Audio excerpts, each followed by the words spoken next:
want to get stronger, you've probably been told add more weight to the bar week over week, and that's how it's going to work. That's great and all, and it does work. But here's the problem. How do you feel that? Our 1 rep max percentages could come from a day where we had 1,000 people cheering us on and screaming for us, and we hit that 1 rep max. Or it's a Tuesday afternoon, you've worked all day, you're tired, your training day from yesterday was crazy, you didn't sleep well the night before, and you're failing at 85% of your 1 rep max. Let's take a step back. What if weight isn't the thing that matters all the time? What if it's also about how fast that barbell moves on any given day to build that strength and that hypertrophy? Today, we're breaking down velocity-based training, how to use it, the pros, the cons, what easiest way to do this so that the science nerd in us doesn't get freaked out. Now, what exactly are we doing? We are seeing what the average speed we are using to move that bar.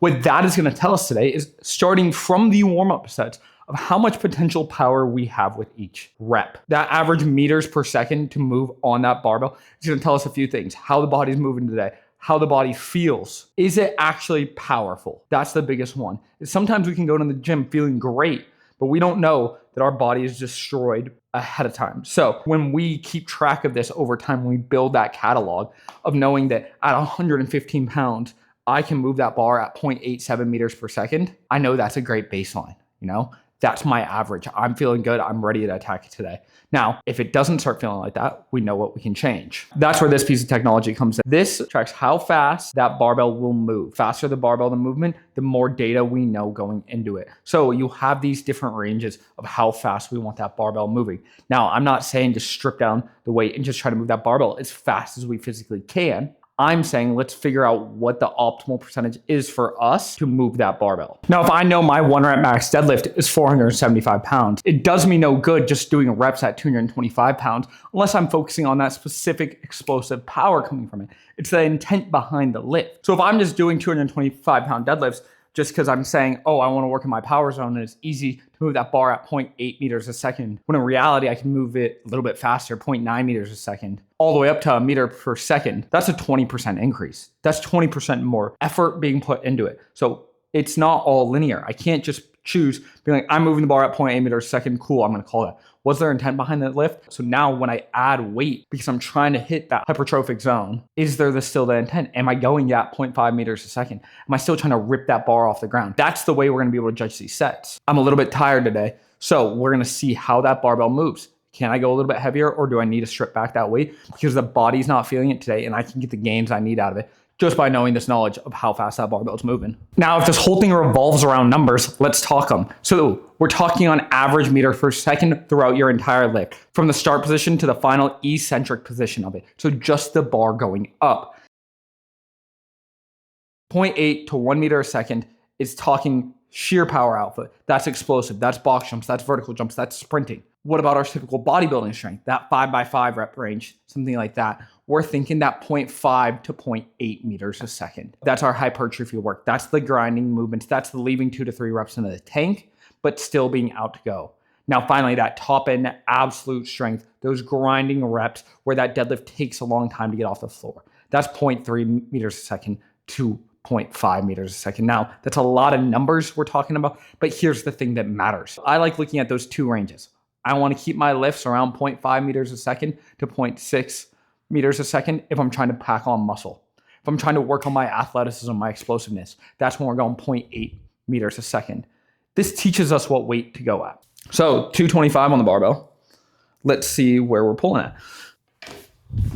0.8, 0.85, 0.1, 0.1. Now, sure, we can try to hyperfixate, strip weight down, take weight on, add weight, and realize, oh, I need to be training at this point meters a second, or the training isn't worth it. No, every rep you're on the barbell matters to it. When we're in our warm-up sets, we're trying to develop that speed, that athleticism.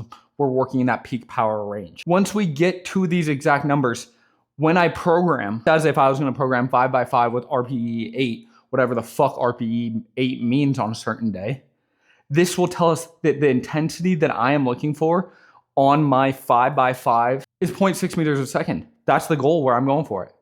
And now if I want to progressively overload that, 0.65 meters a second. So we can look at each rep in each set and still overload it as another way. It's another way of training. Instead of just adding weight after years of training, you can't just add 5 pounds every day. We got to start to strive for how fast can we move that barbell. Barbell is loaded now, so now we got heavier weight on the bar. Now, if I don't move it as fast, that's okay. That's the point. That's the stimulus. I'm looking at 0.5 meters a second today. 0.62.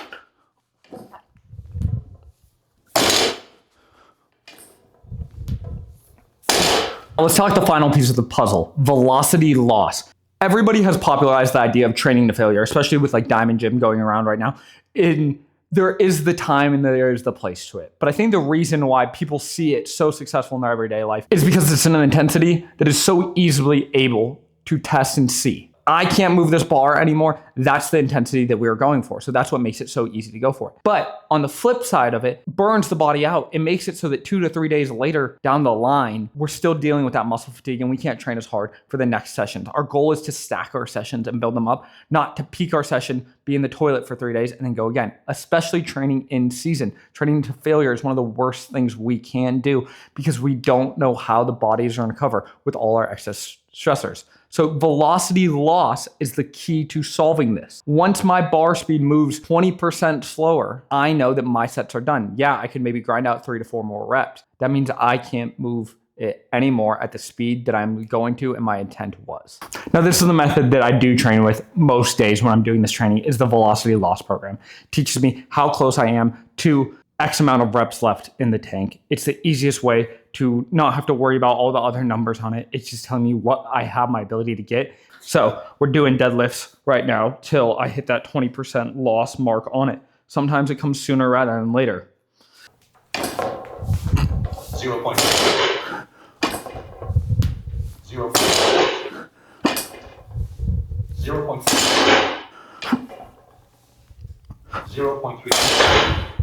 The biggest takeaways from all of this velocity-based training is you need to have it simple enough that you can implement it into your everyday training. If it's too complicated, you're not going to do it, and it's not going to matter that you spent the money or set up the equipment to do it. So that's why I prefer doing velocity loss training with it, of just focusing on that. I know that if I'm going out there and I'm training for my back squats, my snatch pulls, my clean pulls, velocity loss is where it matters. Go out there, give it a shot. There's a bunch of apps. I use the OVR performance break to do this training for it.